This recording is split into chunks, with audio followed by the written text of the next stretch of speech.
This morning cup of coffee is like my luxury indulgence on this trip.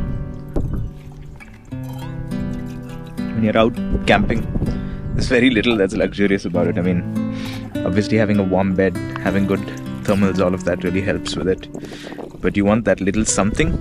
And I'm really glad that I ended up carrying this. I mean, you get a lot of coffee around here, but Trip Machine coffee is like a little taste of home for me. And when you're out, it's lovely to have that little thing that sort of reminds you of home and makes any place feel like home.